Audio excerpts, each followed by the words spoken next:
Hello friends, আমি চলে এসেছি একটা নতুন ভিডিও নিয়ে। আজকে আমি বানাবো এখানে ফুলকপির পকোড়া।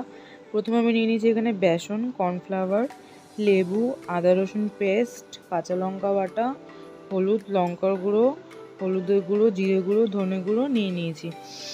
এবার আমরা যেটা করব সেটা হচ্ছে ফুলকপিটাকে একটুখানি সিদ্ধ করে নেব।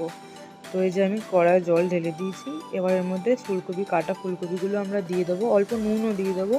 নুন দিয়ে ফুলকপিগুলো সিদ্ধ করে নেবো, যাতে ফুলকপির ভেতরে হালকা নুন ভাবটা আসে, সেই জন্য নুনটা দিয়ে নেবো। দিয়ে ভালো করে সেদ্ধ করে নেবো। এই যে এখানে লাড্ডু, আমি ফুলকপি পকোড়া বানাচ্ছি দেখে ও চলে এসছে। এই যে ফুলকপিগুলো ভালো করে সেদ্ধ করে নিয়েছি, মানে 90% সেদ্ধ করে নিয়েছি। করে এর মধ্যে দিয়ে দেবো বেসন অল্প পরিমাণ মতো, তারপর দেবো কর্নফ্লাওয়ার, তারপর যেই আদা রসুন পেস্ট বা যেই মশলাগুলো রেখেছিলাম সেগুলো দিয়ে দেবো। কাঁচা লঙ্কা বাটা দিলাম, আদা বাটা, রসুন বাটা, আর যেই মশলার গুঁড়োগুলো রেখেছিলাম সেগুলো দিয়ে দেবো। দেওয়ার পর একটুখানি লেবু দিয়ে দেবো, মানে একটা গোটা লেবু পুরোটাই দিয়ে দেবো বলতে গেলে। লেবুর দানাগুলো পরে আমি বেছে বেছে ফেলে দিয়েছিলাম। তারপর ভালো করে মিক্স করে নেব। তারপর আমি এর মধ্যে কিছুটা জল দিয়েছিলাম। জলটা আপনারা পরিমাণ মতো দেবেন, যতটা দিলে এরকম থিকনেসটা আসবে সেরকম দেখে দেবেন। তারপরে যে কড়ায় তেল গরম করে একদম ছাঁকা তেলে আমি ভেজে নিয়েছিলাম গরম গরম ফুলকপির পকোড়া। আমার গলা শুনে হয়তো বুঝতেই পারছেন যে আমার শরীরটা অনেক খারাপ, আমার গায়ে 102 জ্বর কাল থেকে। এই ভিডিওটা অনেক দিন আগেই করা, আমি এখন এডিট করতে বসেছি, কারণ রোজ একটা করে ভিডিও দেবো আমি ঠিক করেছি সেই জন্য। আর এই পকোড়া বানাচ্ছি আমি আমার বাবানের জন্য।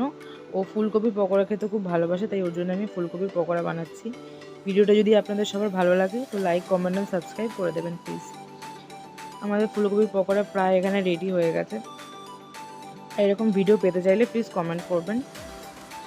এই যে একদম গরম গরম ফুলকপির পকোড়া রেডি হয়ে গেছে। এবার যার জন্য বানিয়েছি চলুন তার কাছে যাওয়া যাক, যে সে খেয়ে কেমন রিভিউ দিচ্ছে। এটা কিন্তু ওকে আমি শিখিয়ে দিইনি বলার জন্য, তো দেখি ও কি বলছে আমার এই ফুলকপির পকোড়া খেয়ে। আমরা আজকে টেস্ট করতে চলেছি ফুলকপির পকোড়া, দেখবো খেয়ে কেমন লাগে।